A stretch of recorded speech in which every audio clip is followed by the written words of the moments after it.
The latest news, national issues, the political scene, and conversations with prominent personalities. All these firsthand at the forefront.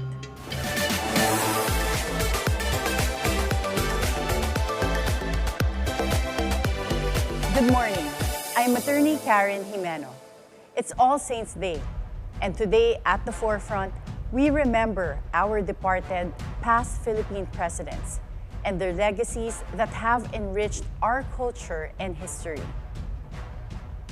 Joining us this morning is a historian and head of the Cultural and Tourism Office of Valenzuela City, Mr. Jonathan Balsamo.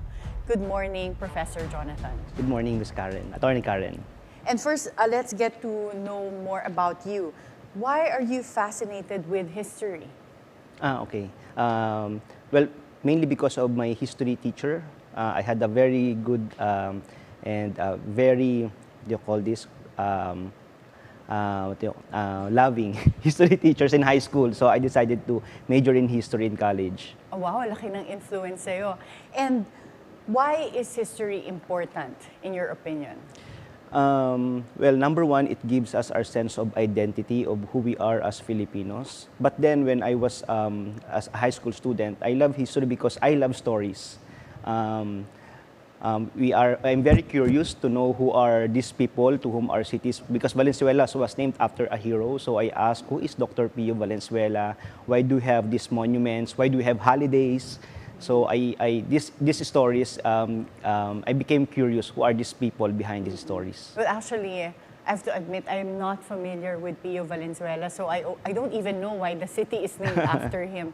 And you, as a historian, based on your experience, is it true that you need to have an encyclopedic memory?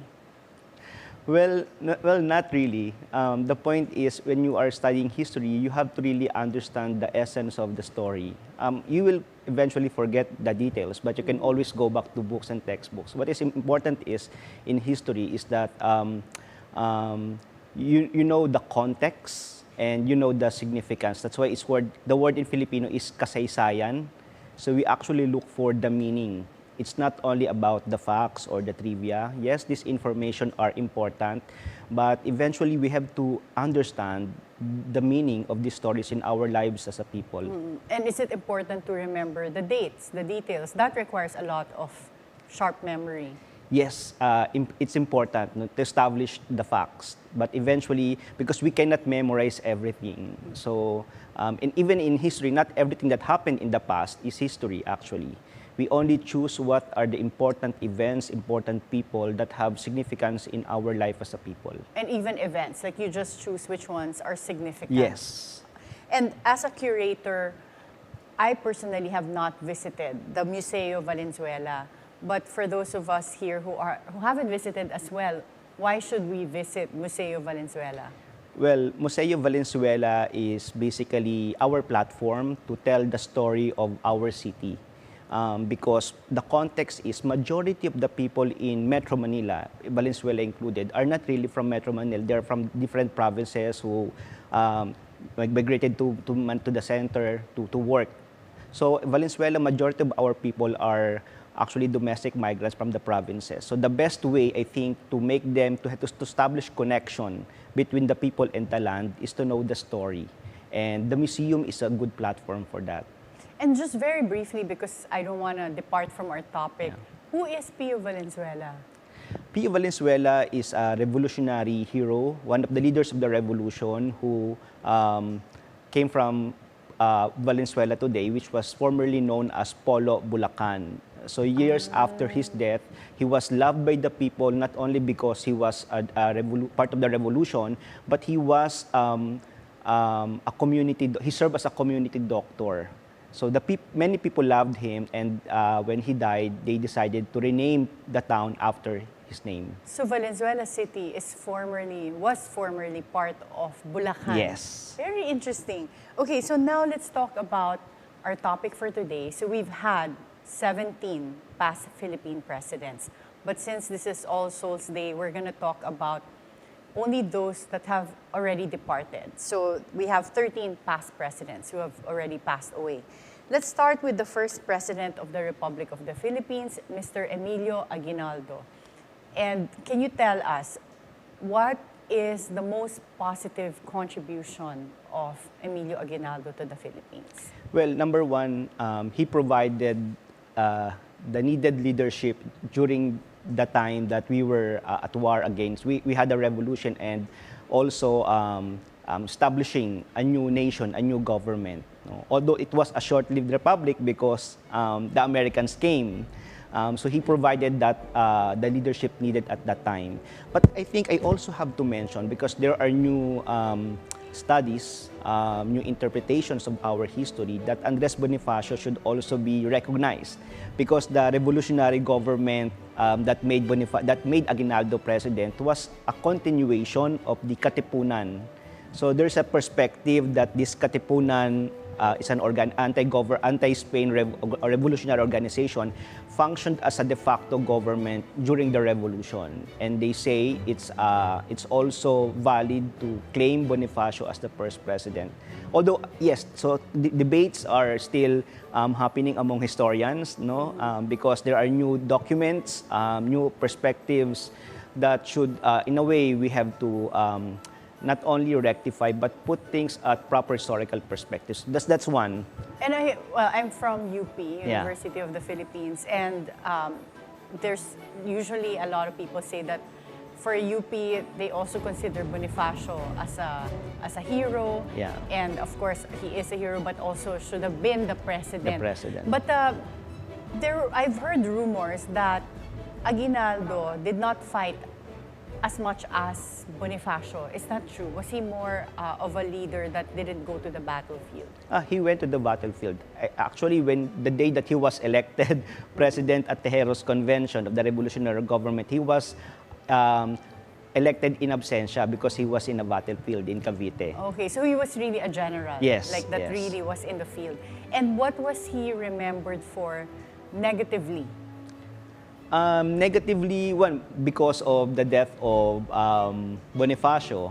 Although he did not originally order the execution of the Bonifacio brothers, people thought it was Aguinaldo behind the order. And so Andres Bonifacio was ordered to be executed. Yes. That was not an assassination. It was really an official order from the government to kill Bonifacio. Yes, they had the trial. And the decision was to execute the Bonifacio and his brother. So Aguinaldo did not approve at first, and changed it to that the Bonifacio brothers be sent as an exile in somewhere. But the generals of that committee of the Aguinaldo government said that if you will not approve our proposal, this will cause division in the government. There will be pro Bonifacio and pro Aguinaldo, and that's very difficult for us since we are still facing a revolution. That's so unfortunate. But what was the ground to execute the Bonifacio brothers? What were they charging them? Treason, because when Aguinaldo was elected at Tejeros Convention, the Bonifacio left and decided that they will not accept the result of the election. And are there any surviving relatives of Aguinaldo that is now in politics? Yeah, I think Aguinaldo's hometown, no, Kawit, is the mayor is descendant, no, great-grandson of Emilio Aguinaldo. Okay, I think the name of that grandson is, let's see, I remember to have it here in our research. He's, can't find it anymore. Angelo. Yeah, Angelo Aguinaldo. So he's still a mayor there. Yeah. So meron mga sumunod sa kanya. Yes. And currently, where is Aguinaldo buried? His tomb is located, no, at the back of the Aguinaldo Shrine in Kawit, Cavite. So in his hometown? Yes, in his hometown. Okay, now let's go to Manuel L. the second president of the Philippines. And he was the first president to initiate the use of Tagalog as the official language. Is that accurate? Yeah, he created the Institute of the National Language, which decided they chose Tagalog as the national language of the Philippines. It was important then because we were establishing our identity. So again, it was part of what we call the American period, the half a century American period. And the challenge then was to how to develop Filipino identity when we are still under the Americans. So that work on the national language is part of establishing that identity. And do you know why they ended up choosing Tagalog? Because I don't think at that time that Tagalog was the most predominantly spoken dialect in the Philippines. Yeah, the other one is Cebuano. Cebuano, no? yes, Cebuano, yeah. And so why did they choose Well, Tagalog? basically, number one, because the long Spanish period, the center was in Manila, and Manila is in the Tagalog region. So usually, the language of the center becomes the language of the nation. Okay, that's a good thing to learn, because I was not sure why we ended up having Tagalog as our national language. And what is Quezon best remembered for positively? Well, positively, I think he's remembered as a master politician. He was able to navigate politics not only among Filipino politicians, but also navigating power struggles with the Americans. Because again, they were lobbying for Philippine independence. Part of Quezon's legacies is state building, how to really build a strong nation in preparation for independence. Because the idea then was that the Americans were delaying our independence because they thought we were not yet ready. So Quezon had to prove that Filipinos are ready for self-government. Was he remembered for anything negative? That's also part of it. Being a master politician, you have two sides, the positive and the negative sides. He was a Janus-faced politician, some would say. But then again, I think Janus-faced, because he's saying something to the public. Yeah, double-faced. And saying, doing other things at the back. But I think it's part of his strategy as a leader, because again, the complexities of governing a nation is really will make you look. You have to be creative, and also his personality. That was really his personality. That was his personality. And he was also known to be the first Philippine president to be featured in the cover of Time magazine. Was that a big feat back then? Of course, you have to create image. That's part of politics, and also not only politics in the local, but also internationally. Because again, we're introducing the Philippines as a new nation. Would you remember at that time, like what he was featured for in the cover? I think being as the first elected president of yes, a new, because he was elected under the Commonwealth. 1935, were we a Commonwealth yes. by then? Okay. And from 1902 to 1934, there seems to have been a gap, because we've had Emilio Aguinaldo up only until 1901. And then Manuel Quezon became president in 1935, which also happens to be the birth date of our first Philippine Constitution. Yes. So why was there a big gap? Who was our president from then? Well, from at the time, 1901 to 1934? At that time, we are an American colony. So we have an American Governor General. It was a Governor General that was governing us. Okay, and is there any descendant now of Manuel Quezon that followed in his footsteps in politics? Not in politics, no, but I think in the public sphere, like Manuel L. Quezon III. No, he's a public intellectual. He writes for the Inquirer, and he served the government during the Aquino administration. Yes, that's true. No, but no one that currently is in an elective position. No. And where is Manuel Quezon buried? He's buried at in Quezon City. So if you are familiar with that tall pylon at the center of the Quezon Memorial Circle, so his tomb is there with his wife, I think. Yeah. And at that time, siya lang ba ang wala pang libingan ng mga bayani when he was buried? But is he the only president to have a memorial shrine? Yes, I think. Yeah. Oh, okay. And it's in Quezon City? It's in Quezon City. But Quezon City is not, is it named after him as well? Yes. So Quezon Province and then Quezon then City? Quezon City. Okay. Quezon City was really part of his vision of establishing a new center.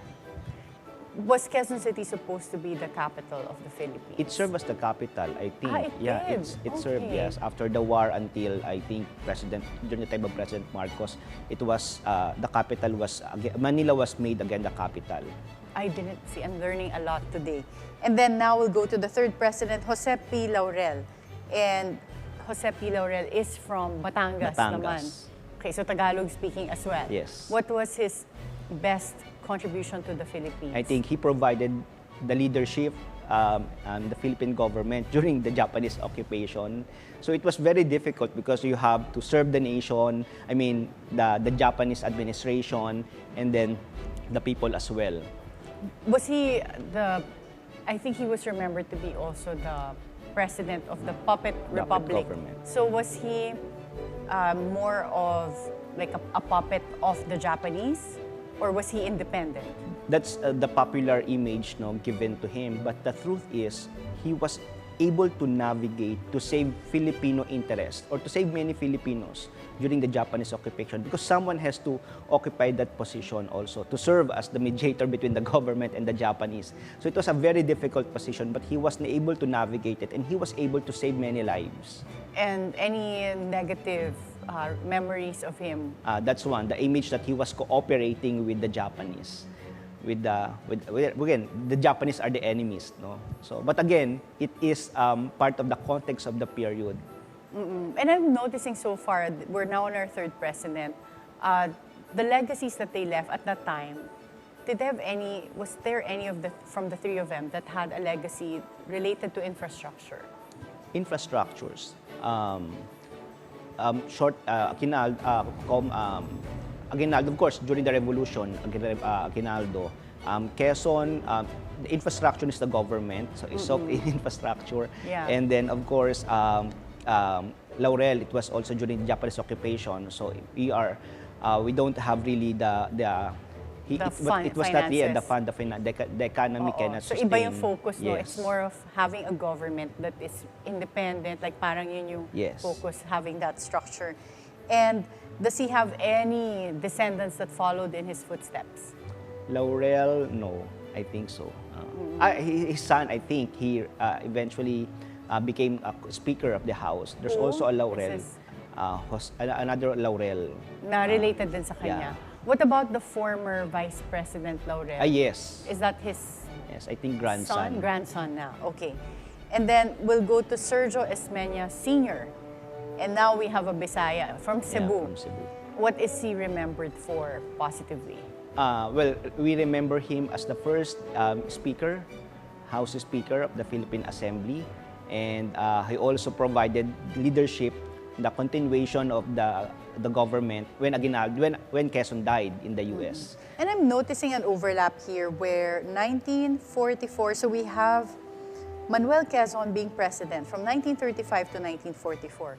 Jose P. Laurel, 1943 to 1945, so may overlap of 1 year with Quezon and Laurel. And then Osmeña Sr., 1944 to 46, so he also overlapped with Jose P. Laurel. Why are these dates overlapping? It's because the Commonwealth government or the government of Quezon, continued by Osmeña, became a government in exile in the U.S. So dalawa, may isang Yeah. government that was running the Philippines here, which was under Jose Yeah, P. Laurel. yes, which and is- then yeah. Sergio Osmeña Sr. was in exile, but also had his own government. Yeah, but the Laurel government is sanctioned, under the Japanese administration. And Osmeña Sr., was he cooperating with the Americans? Yes, Was he exiled in the U.S. at Yes. this time? Okay, interesting. with Quezon. With Quezon. That's why sila yung parang magkasunod. Manuel L. Yes. Quezon, 1935 to 44, and then Osmeña, Yeah. 1944. When Quezon died in the U.S., as Vice President, Osmeña took over and took his oath of office in the U.S. And they didn't recognize the government of Jose P. Laurel. Yes. And is there anything that Sergio Osmeña Sr. was negatively remembered for? I can't think of any negative comment Osmeña. Parang nothing that stood out in history Yeah. in relation to... Actually, it's more of sympathy somehow because he was always overshadowed by Quezon, who was a big politician. So even when he became president, he was still overshadowed by Quezon. Also, when he became president, it was... But Quezon passed away when Quezon he passed became away, president. and he became president. And when they returned, the country was the country was experiencing liberation from the Japanese. So it was war, and it was very difficult to to govern during a war. Yes, that's true. Or at least I think the other side of the coin would be you would shine in the times of conflict. So it goes both ways. No? Yeah. You can be overshadowed. Where is he buried right now? Osmeña is at the Manila North Cemetery. Manila North Cemetery. So there, iba-iba pala sila, no? Yes. And then, it seems like there are Osmeñas that have carried that surname. So is former Senator Sergio Osmeña related? Yes, I think. He's the grandson? Grandson. What about John Osmeña? I'm not sure, but he's They're also related. From the same family. Okay.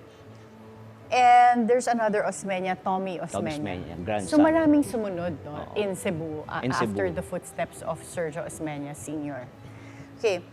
And President Osmeña was from Cebu.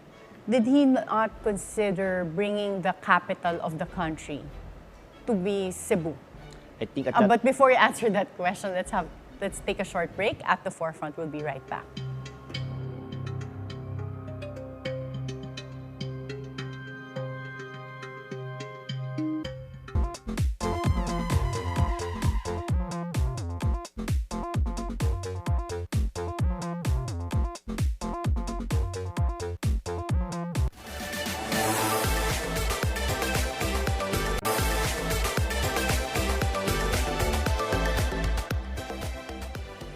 Welcome back at the forefront.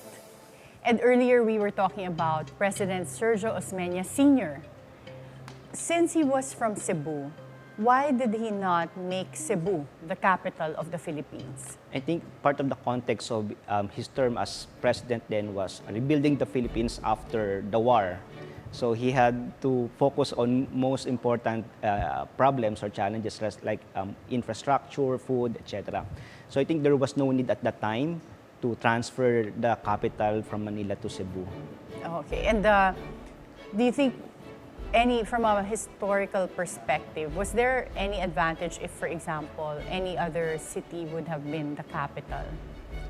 Well, More strategic, do you think? Is there any other place in the Philippines that would have been more strategic as a capital? well, I can't think of now, but other countries like Indonesia, I think they're moving the capital from Jakarta to Kalimantan, to East Kalimantan. Yeah. Maybe, well, perhaps to decongest, no? To decongest, yes. Well, yes. right now it's so traffic in Manila. Manila. And let's go to Manuel A. Roxas. So now we have also a city named after him, Roxas City Yeah. in Capiz. But before he became president, what was the name of Roxas City? I can't think of now, hindi ko maalala. Tagal na rin Yeah, kasi. So he was our president just for 2 years, no? Yeah. 1946 to 1948. Why did he only have a 2-year term? He died of heart attack while delivering a speech at Clark. Wow. So- While delivering a speech. After he delivered the speech, then he felt parang sumama na yung pakiramdam niya. Then it was heart attack. It was, Okay. What was his best legacy? What was he remembered for? well, then again, he was elected after the liberation. So the main challenge was to rebuild the country after the war. So he's known for starting the process of rebuilding the country after the war. Okay, so mahirap talaga, no? For Mahirap. for the early presidents, it was more of trying to be independent, Yeah. trying to set up the government, Yes. and then rebuilding Rebuilding. after the war. And what was he remembered for negatively, if any? One, he's pro-American because that's the problem of the post-war Philippines, no? That we are an independent nation, 1946 onwards, but many of the Filipinos are still pro-American. So you have to strengthen building Filipino identity. And one of the, I think, images of Manuel Roxas was that he was pro-American. well, we cannot deny the fact that the Americans became their ally. The Americans were our allies during the war. So we really they had to work with them. And Manuel Rojas, was he also, trying to remember, was he a bar top-notcher? Yeah. Parang marami tayong presidents na naging bar top-notch. Would you remember ilan? They are good not bar tops. I can't remember. Pero like Quezon, no, he was also a lawyer. Rojas, Marcos. Yeah, I think Marcos Sr. was also a bar top-notcher. So we have had several past presidents who were lawyers and also bar top-notchers. And where is Manuel Rojas now buried? At the Manila North Cemetery. Why Manila North Cemetery? Because at that time, there was libingan ng mga bayani is not yet, what do you call this? It was already created in 1947, but it was originally for heroes of World War II.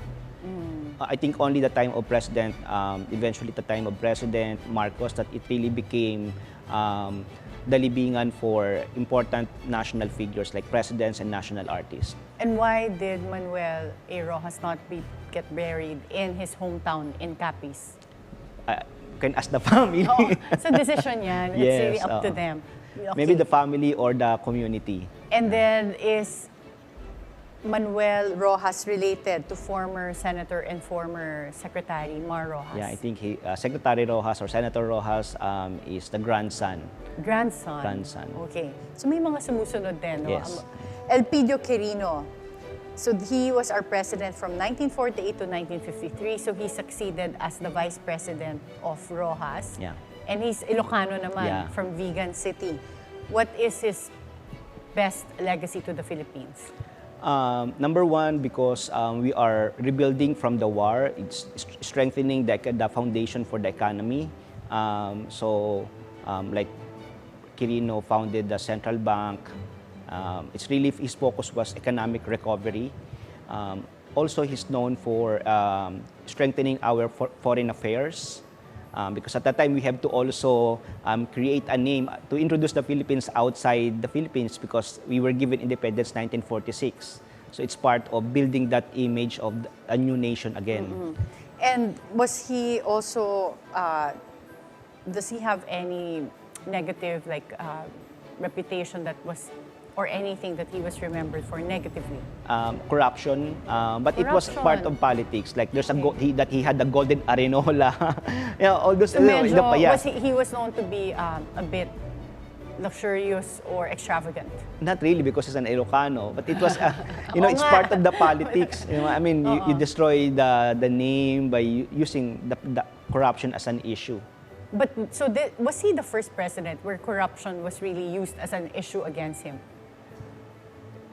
In a more major scale, yes, I think.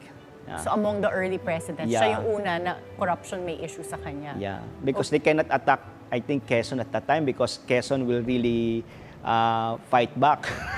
And Quirino was known to be less confrontational? Yes, I think so. Okay, pero yung golden arenola, totoo yun? Hindi naman daw, no. Talagang lang yun, talagang politics lang yun, no. Okay, and then was he also a lawyer, Quirino? Also a bar top-notcher, would you know? I think I'm not sure if he's a bar top-notcher, but I think he's a lawyer. Okay.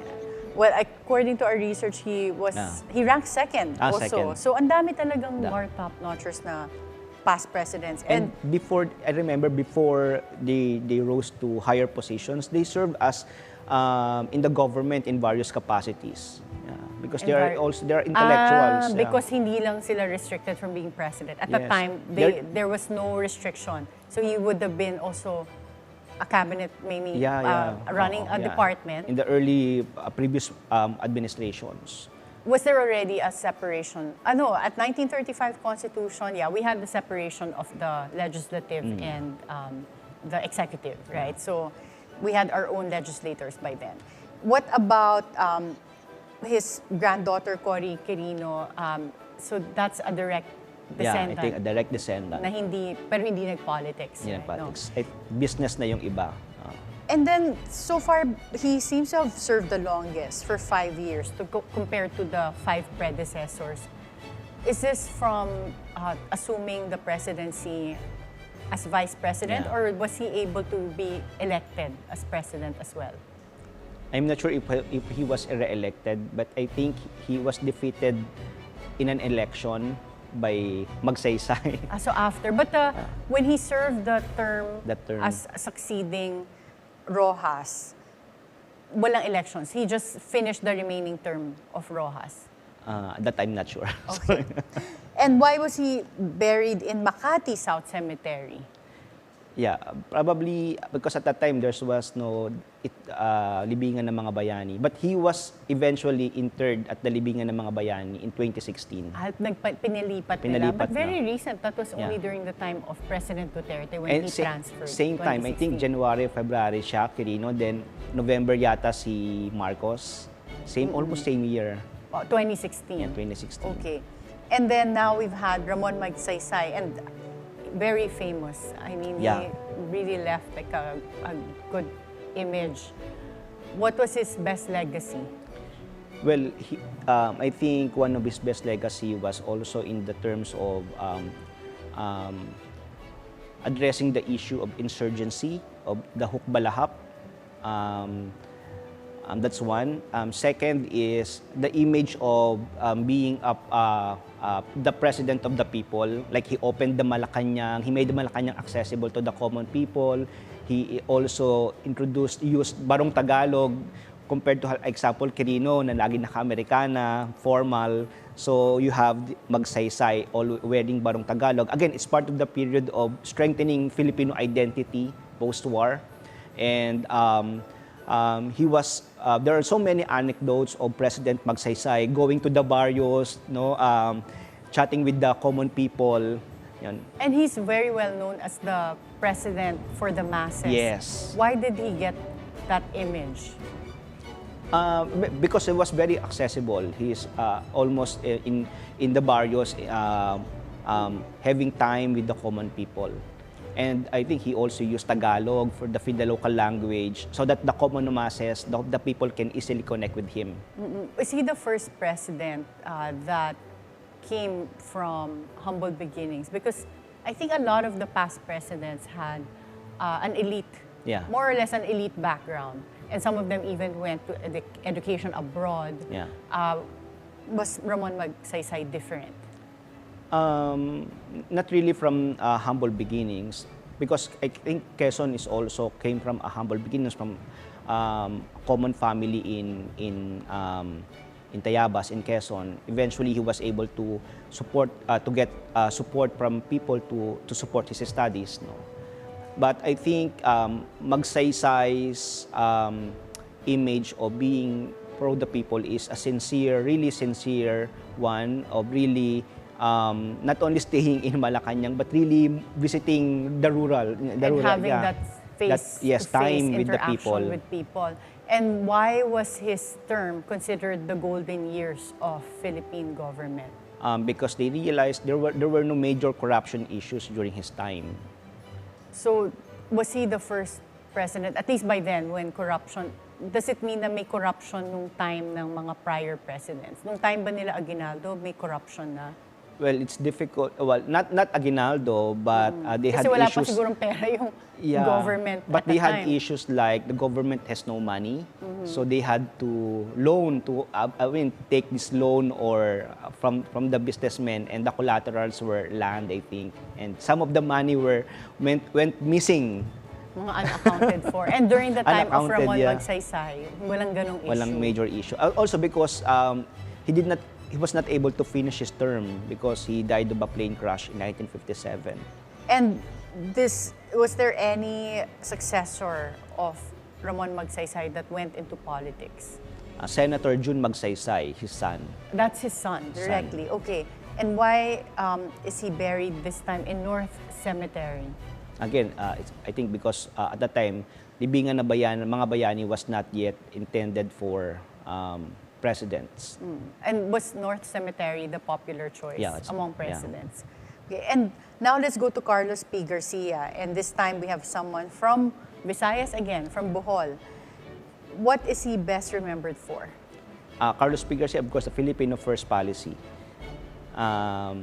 So again, because it's part of building, part of the period of strengthening Filipino identity, this time in terms of the economy, because we are already a Republic of the Philippines or on our own, but the mentality of the people are still pro-Americans, so they will choose stateside products over local products.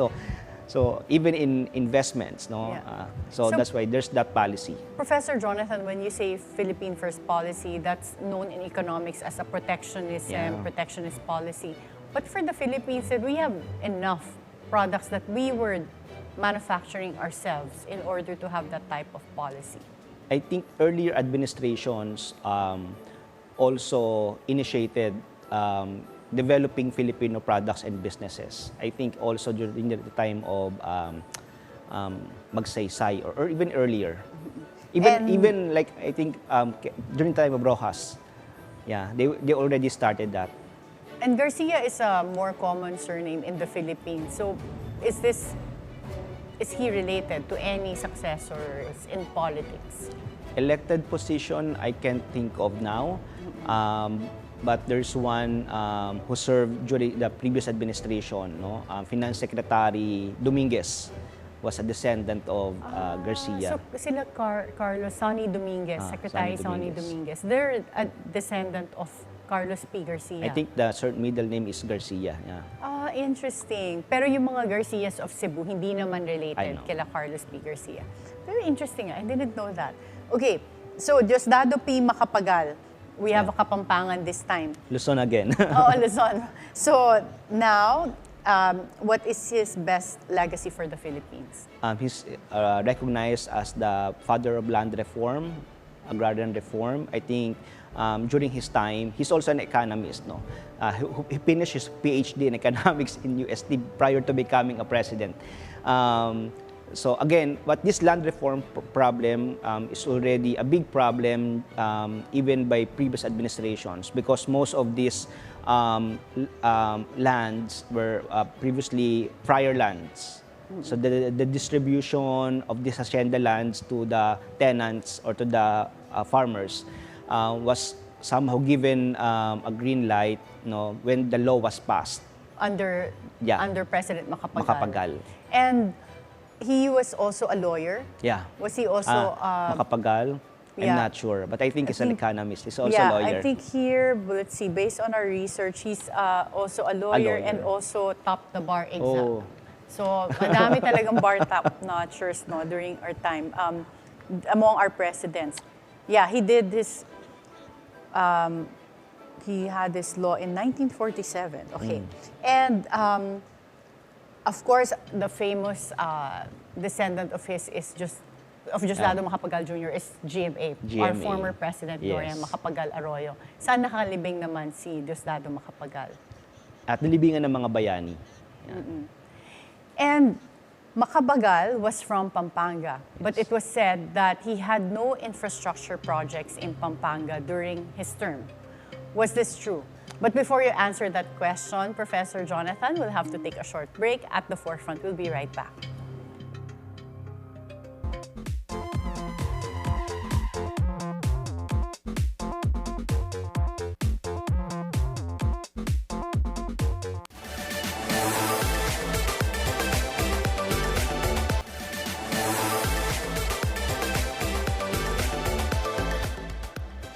Welcome back at the forefront. And Professor Jonathan, former President Diosdado Macapagal was from Pampanga. And it was said that there was no infrastructure projects in Pampanga during his term. Is that true? I'm not sure, but probably, I think, if that is true, they had then, as politicians, they had a strong sense of delicadeza. Back then, you know, all these Filipino values are probably, even among politicians, very strong. Sayang naman, wala naman yun. Okay, so now let's go to more recent presidents. We have Ferdinand E. Marcos Sr. What is he most remembered for? Of course, martial law, no, and also the longest tenure, no, among the presidents. How many years was he able to serve as president? 1965, sorry, 1965 to 1986, about 21 years, 20 to 21 years. Oo, 21 years, matagal nga. And he was elected twice? Yes, 65. At diba, at that time, they had... how many years was one term? Under the 1935 Constitution, 4 years. 4 years. Which so parang can American be, style. 4 years with another term. They can be re-elected. So 1965, then he ran 1969, he won again. So the term will finish 1973. Then they had a new constitution. Yeah, So, wherein they removed the term limit. yeah. So that's when he was able to serve or hold on to the position Yes. for a long time. And right now, when you see our current president, so this President Bongbong Marcos, was the second president that had a father that was also a past president. The first one to do that was former Gloria Macapagal Arroyo. And based on your observation, are there any similarities or differences between former President Ferdinand Marcos Sr. and the current president, who is his junior? Of course, number one, their personality is different. They have different styles, no, and of course, the level of intelligence, no. But why would you say that? I mean, because who do you think is smarter? No, of course, because when you ask these old people, they will always tell you Marcos is the senior is very intelligent. That his vision of the future, his projects reflect his vision of the future. No? With all these infrastructure projects during his time, it will tell you the kind of vision that he had for the Philippines. And I think based on also how long he was able to hold on to being president, he had the most infrastructure projects. But also the corruption, is he known to have had the most corruption issue as a president? Yeah. The senior. Yeah, so. Okay. And where is he buried now? We all know in Libingan ng mga Bayani as well. Bayani. But among the presidents, he was also a lawyer and also a bar top-notcher. Okay, and dami talaga. And then, now let's go to Cory Aquino. And this president now is from Tarlac. What do you think was her best contribution to the Philippines? She was seen as the figure responsible for the restoration of democracy. Because again, the context of that time, there was a people power revolution that ended the administration of former President Marcos. So the restoration of democracy, the building of the creation of a new constitution. So the faith on the government was given back by the people. So. And of course, she's also famous for being the first female president, not only in the Philippines, but also in Asia. And was there was a rumor that back then, she and Ninoy Aquino were already estranged when Ninoy was exiled in the US. Would you know if that's true? I'm not sure, but looking at the chronology of events, they were really together, and that's why I also doubt that account. But that's more of like a version as well, and she was the only president that had to endure 9 coup attempts. Why do you think there were several coup attempts against President Cory Aquino? Because of, what do you call this? Of course, it was, she became a president also because of a revolution and military, no? So there are still some in the military who are not satisfied with what happened. Probably there were promises not given or favors not given. So, but the point is, he was able to endure these attempts, no? Even during the time Gloria Macapagal Arroyo, no, he was able to succeed and survive, no, coup attempts. Okay, and now we go to Fidel V. Ramos from Pangasinan. So, but before we move to Ramos, saan naman nakalibing si former President Cory Aquino? Manila Memorial Park, Parañaque. Okay, and is that also common to have a president be buried in a private cemetery? I think it's the decision of the family. The family as well. And Fidel V. Ramos from Pangasinan, we have another Ilocano. Yeah. And what is he best remembered for? Brownouts, no? Brownouts, yes. He during the did time, have no. to deal with the power crisis during but his time. there are many, I have interviewed many people who served during his time, and he was really, what do you call this, very particular with details, no, as an administrator. So we remember him, he was able to lead the Philippines, to make the Philippines survive the Asian crisis. No? So the Philippines was somehow, the economy was good. So he introduced privatization of government assets. Oh yes, that happened during his time. During A lot his of the time. privatization of government assets. But the brownouts, a lot of people say that he inherited that Yeah, problem yeah. from former President Yes. Cory Aquino. Yes. So he had to deal with that, and then it was the Power Industry Reform yeah, Act, or yeah. EPIRA, that was passed under Yes. Ramos's time to solve the brownout issue. brownout issues. And he is buried where? At the libingan ng mga bayani. So siya, during his time, diretso na ba siyang doon linibeng? I think so, yeah. So walang transfer na ganap. And is he also, did he have any descendants that became a politician? Parang wala. Parang wala. Okay, wala akong naalala ng Ramos. Okay, now we go to Benigno Aquino III. And what is Pinoy remembered for? Well, it's very recent, no?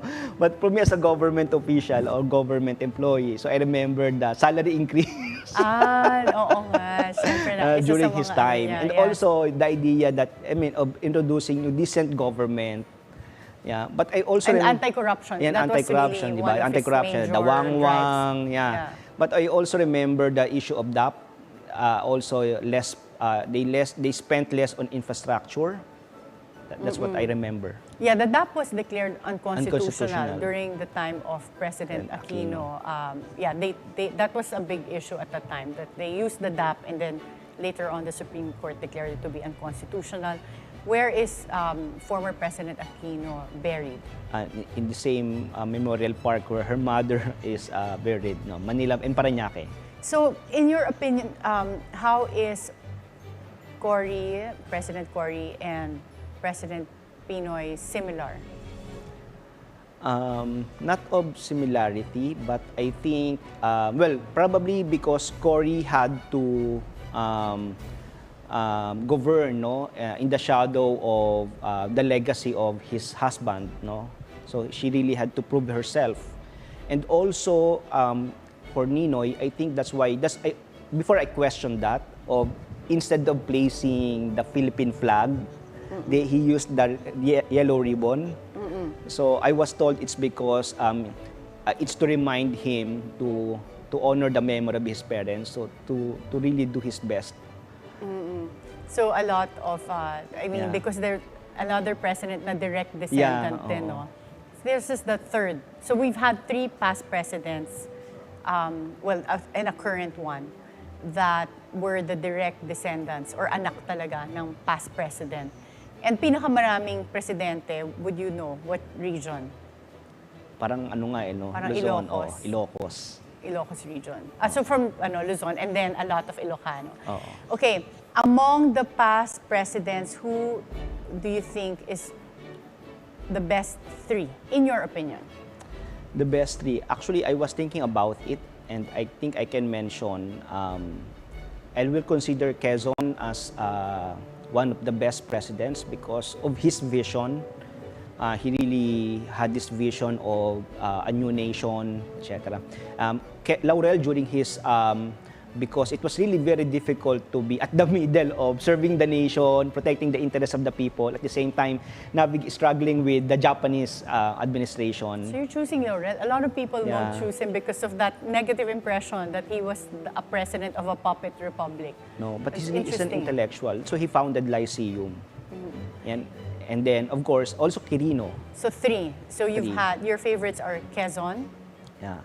Laurel, and Quirino. Why Quirino? Also Quirino because amidst corruption issues, he was really had a difficult time answering those corruption charges. But because he was somehow silent, and he was really a hardworking president, especially working on building the economy post-war.